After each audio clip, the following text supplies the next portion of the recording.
the bulk of our conversation is going to be about choosing between third limited and first person, and why you would make it a choice between one or the other.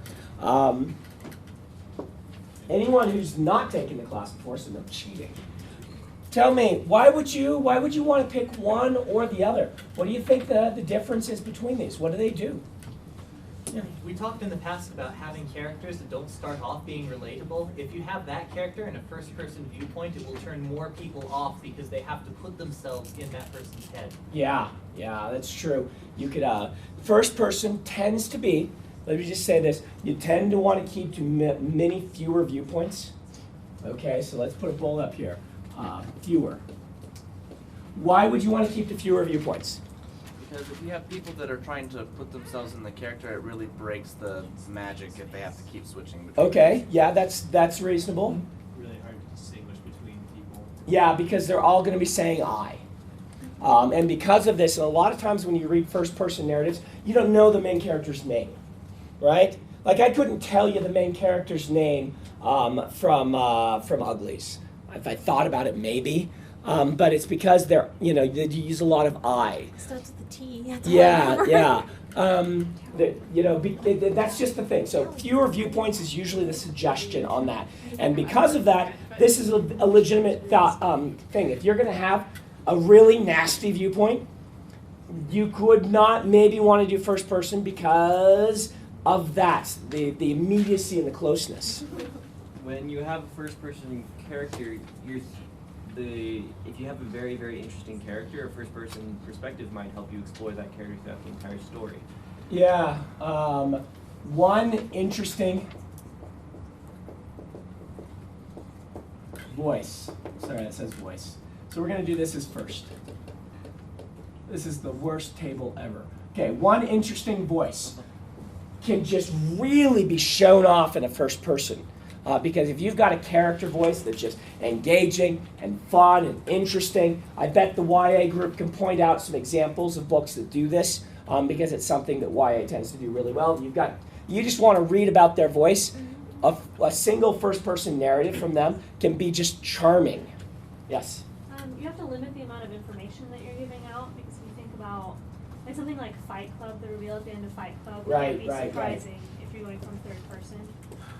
Because if you're trying to go from a viewpoint, there's less information that they know about the entire world. So to dig into this, first person can be more unreliable. A third can still be unreliable, but it's trickier. A first, it's much easier to have an unreliable. This is a character who's withholding information from the reader. Because they're telling the story, they can choose not to say certain things, and they can tease you with certain things. I built a whole series doing this, the Alcatraz series, where I made fun of the fact that the character was unreliable. And that helps. That said, with third, you can dole out information in a much more interesting way. Or not more interesting, in a more, like you can jump to all the characters around a character knows the information, and you can give little secrets. So the perspective jumps.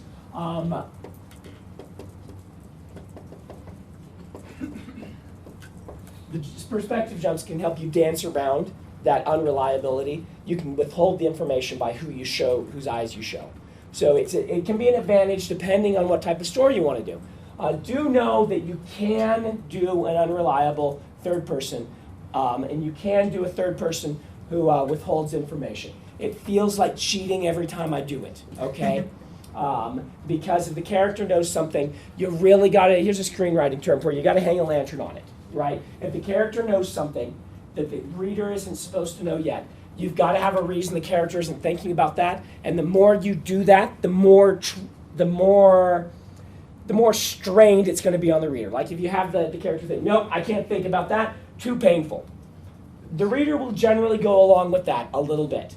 If they're doing it too much, they're just going to be like, oh, come on, get over it. But if it's first person and they're saying, I don't talk about this, this is private to me, that actually goes across a lot more easily to a reader, if that makes sense. But you can hide information in a third. A great example, if anyone's read the Wheel of Time books, Matt Cawthon is an unreliable third-person limited character, meaning that he thinks certain things that he's convinced of, but deep down he actually doesn't believe them.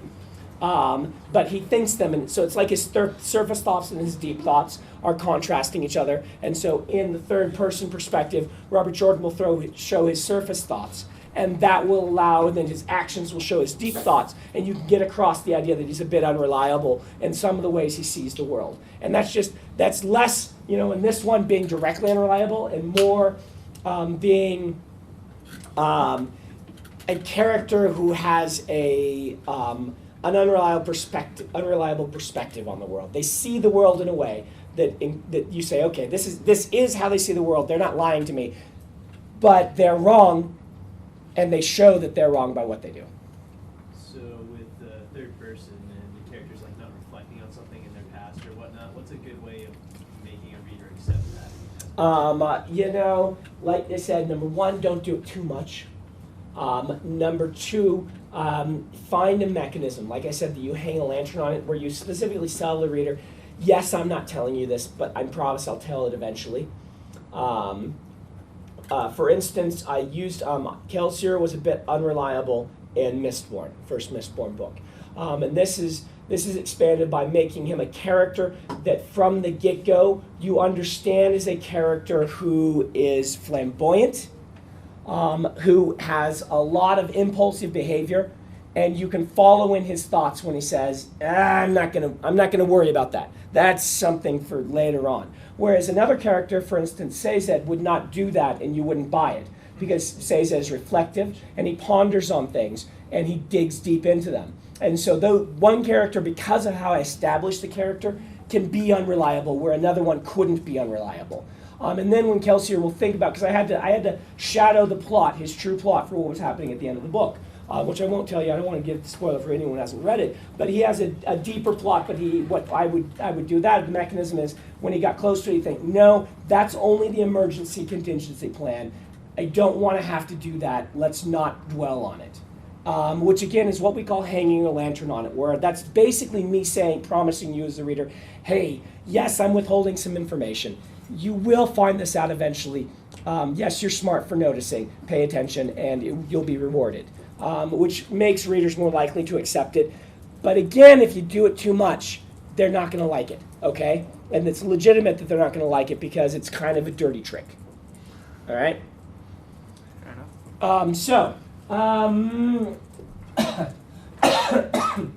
I would say personally the two biggest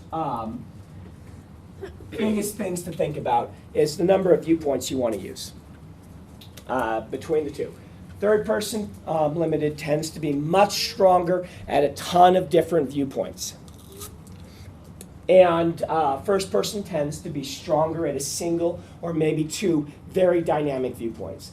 The other thing is if you have one central character and your story's really about that person and who they are, first person can be pretty awesome. One thing that is a consideration is that first person by its nature, even if you're doing this one, which does minimize it, there's a sense of lack of urgency, a little bit, because the person is telling you the story, so you think they must be okay, right?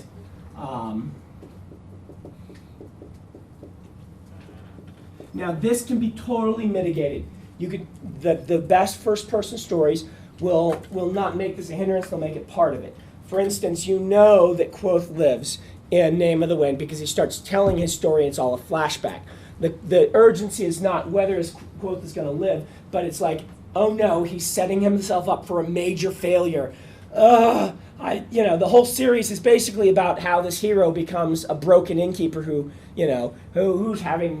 a very different person, right? The same thing is basically what happens in Assassin's Apprentice, where you get to see him years later and you're like, oh, how did you end up in this place? Poor Fitz. And that allows you to build some urgency. That's only used by this one.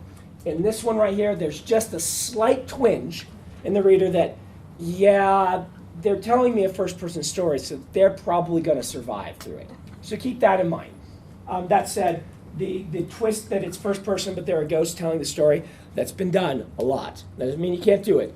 But every time I tell this, if I ask a question, someone usually says, well, if I had a ghost, I could trick them, and it's first person, they are dead. But yes, that has been done. I think The Lovely Bones is that, isn't it? It's like a first-person story. What's that? You know she's dead from the beginning. Okay, it's not a twist. That's good because the twist, their ghost is done a lot, or has New been under done a the lot sun. in the past. What's that? I said nothing new under the sun. Yeah, nothing new in the sun. That said, so vampires have been done a lot, and then Stephanie Meyer released a book. So don't, but just understand where you're coming from when you do some of these things. Third person, because it's inherently a little more reliable, does allow you to kind of set a narrative tone for the book. All right?